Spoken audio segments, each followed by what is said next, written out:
tuliamua kufanya uchunguzi wetu huru kubaini iwapo kulikuwa na dosari katika matokeo ya uchaguzi uliopita.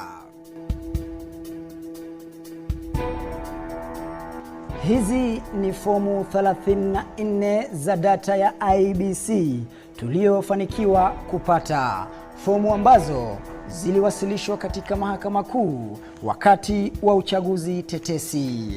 Katika uchunguzi wetu wa kina, tumebaini ya kwamba kuliweza kuwa na hitilafu mbalimbali katika maeneo mbalimbali nchini Kenya, na iwapo hitilafu hizo zingelifuatiliwa kwa makini, basi Wakenya wangelijua mbivu na mbichi kuhusiana na uchaguzi uliopita.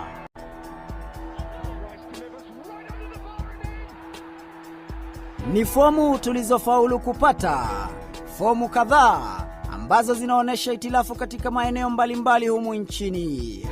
Katika uchunguzi wetu tulipiga msasa baadhi ya fomu zilizowasilishwa na IEBC kama ushahidi ya uchaguzi mkuu uliopita.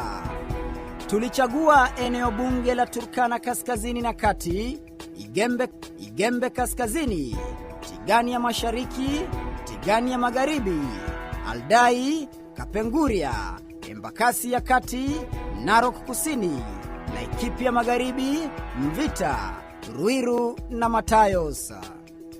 Kwa ujumla eneo bunge 14.